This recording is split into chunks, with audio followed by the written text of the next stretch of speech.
मराठा लग्न अक्षताच्या या मेंबरसाठी असलेल्या या चॅनलवर आपल्या सर्वांचं पुन्हा एकदा स्वागत आहे. आपण यावर्षी प्रथमच हे एक नवीन शोधर सुरू करत आहोत की आपलं ऍप्लिकेशनच्या माध्यमातून आमच्या असं लक्षात आलं किंवा रिकाम्या रिक्वेस्ट जास्त येतात आणि याच्यातून जे काही लग्न जुळायला मदत व्हायला पाहिजे तर ती होताना दिसत नाही. दुसरीकडे जे काही आमचा जो काही अनुभव आहे तर याच्यामध्ये या अनुभवानुसार जी काही व्हॉट्सअपचे ग्रुप आहेत ओळखीच्या लोकांचे फक्त, तर त्या माध्यमातून लग्न जुळण्याचं प्रमाण हे खूप जास्त आहे. म्हणजे जर महिन्याभरामध्ये एखादा विवाह ऍप्लिकेशनच्या माध्यमातून जर जुळत असेल तर जवळपास 9 विवाह हे त्या व्हॉट्सअप ग्रुपच्या माध्यमातून जुळतात. दुसरीकडे मराठा लग्न अक्षताची जे काही 4-5 ग्रुप आहेत की म्हणजे त्याच्यात कोणीही येतं कोणीही जातं, कोणाचं कोणावर नियंत्रण नसतं. कितीही सांगितलं तरी त्या जिल्हा परिषद शाळेभोवताल जशी आपण गावखेड्यामध्ये हागणदारी करतो आणि मंदिरामध्ये टापटीप ठेवतो किंवा हॉटेलमध्ये गेलो तर तिथं पद्धतशीर वागतो आणि गावामध्ये नगर भोजन असलं तर तिथं आपण पात्र कुठं टाकायची, गिलास कुठं टाकायची याचं आपल्याला भान नसतं. त्या पद्धतीचं हे कचरा बाजार आपण लग्नाचा विवाह संस्थेचा जो करायचा तो केलेला आहे. हे ज्या स्थळाचा जो परिचय देणार आहे तर मुलगी दिसायला सुंदर आहे. ग्रॅज्युएशन पर्यंत बीकॉम पर्यंत तिचं शिक्षण झालेलं आहे, MSc पर्यंत. स्क्रीनवर तुम्हाला जे काही फोटो किंवा बायोडाटा दिसत आहेत तर ते कम्युनिटी गाईडलाईन नुसार ब्लर केलेले आहेत मुद्दामून आणि त्याच स्थळाचे ते फोटो असतील असं नाही, हे आधी स्पष्टीकरण दिलेलं बरं. कारण जे बायोडाटा आमच्याकडे 2 आलेले आहेत तर त्यांनी ग्रुपवर प्रसिद्ध करायला परवानगी दिलेली आहे, मात्र ओळखीच्या ग्रुपवर प्रसिद्ध करायला परवानगी दिलेली आहे. आणि हा जो बायोडाटा आहे तर आमच्या मराठा लग्न अक्षताच्या विदर्भ ग्रुपवर आम्ही टाकलेला आहे आणि जो दुसरा व्हेरीफाईड ग्रुप आहे त्याच्यावर पण तो प्रसिद्ध केलेला आहे. त्याच्यावर मोबाईल नंबरसह सगळं दिलेलं आहे. दुसरीकडे त्यांनी जे काही सार्वजनिक ग्रुप आहेत किंवा इतर ठिकाणी प्रसिद्ध न करण्याबाबत आम्हाला विनंती केलेली आहे, त्यामुळे तो प्रसिद्ध करत नाही. मुलगी जी आहे तर ती वाशिम जिल्ह्यातील आमच्या मालेगाव तालुक्यातील आहे, सधन कुटुंबातील आहे आणि दिसायला सुंदर आहे.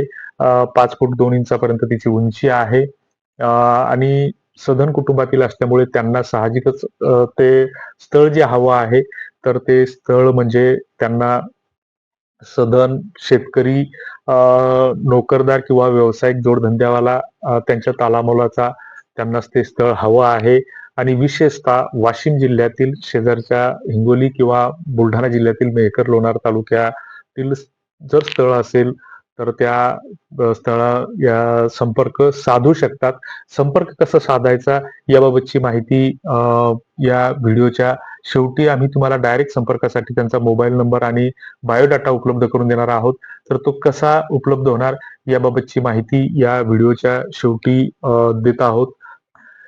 तर हे दुसरं जे स्थळ आहे तर हे नाशिक जिल्ह्यातील आहे. आमच्या एका सहमित्राकडून हे प्राप्त झालेलं आहे. त्यांनी सुद्धा या स्थळाबाबत परिचय देण्याचं आम्हाला सांगितलेलं आहे. मुलीचं स्थळ आहे ते, तिचं जन्मवर्ष जे आहे तर 1999चं आहे आणि मुलीचं जे शिक्षण आहे तर ते ग्रॅज्युएशन पर्यंत झालेलं आहे आणि मुलगी नोकरी सुद्धा करते आहे.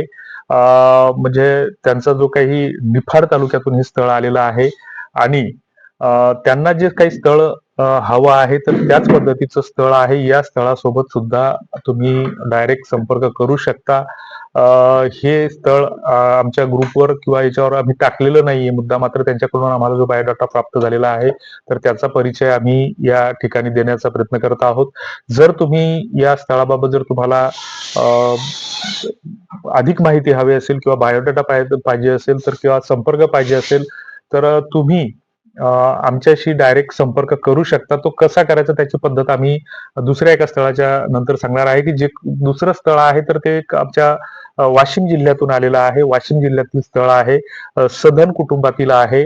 जवळपास शेती जी त्यांनी सांगितलेली आहे तर त्यांची जवळपास 50 एकराच्या आसपास त्यांची शेती आहे. संयुक्त कुटुंब आहे 2 भावामध्ये आणि त्यांचं एक व्यवसाय सुद्धा आहे, कापड व्यवसाय. वाशिम जिल्ह्यातील हे स्थळ आहे. या तीनही स्थळासाठी तुम्ही आमच्यासोबत संपर्क करू शकता. मात्र संपर्क करण्यासाठी तुम्हाला जे काही या स्थळांचे जे काही आयडी क्रमांक आहेत तर ते आयडी क्रमांक आम्ही तुम्हाला स्क्रीनवर दाखवत आहोत. तो आयडी क्रमांक त्या व्हिडिओच्या याच्यामध्ये डिस्क्रिप्शन बॉक्समध्ये पण आम्ही टाकत आहोत आणि खाली एक लिंक देत आहोत डिस्क्रिप्शन बॉक्समध्ये.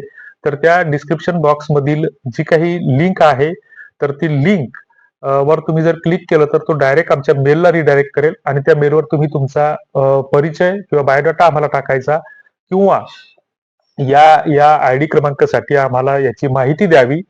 तुमचा मोबाईल नंबर त्या ठिकाणी द्यावा. मोबाईल नंबर दिल्याच्या नंतर मेलवर द्यावा. असं सार्वजनिक ठिकाणी देऊ नये आणि मग आम्ही तुम्हाला संपर्क करू. फक्त WhatsAppचा क्रमांक द्यावा. WhatsApp कॉल कुणीही करू नये आणि लग्नासाठी कुणीही आम्हाला फोन करू नये. ही नम्र आणि कळकळीची विनंती. जर तुम्ही या भागातील जर असाल तर ते स्थळ तुम्हाला आम्ही पाठवू. तुम्हाला फक्त 2 मिनिटाचा वेळ जाणार आहे.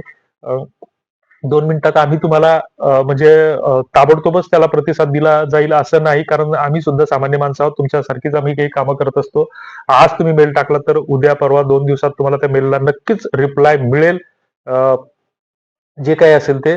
तर तेव्हा खाली डिस्क्रिप्शन बॉक्समध्ये जे काही आयडी क्रमांक दिलेले आहेत, तर ते आयडी क्रमांक आणि स्क्रीनवर जे दिसत आहेत, तर त्या आयडी क्रमांका संदर्भात तुम्ही आम्हाला संपर्क करू शकता. तुर्तास धन्यवाद.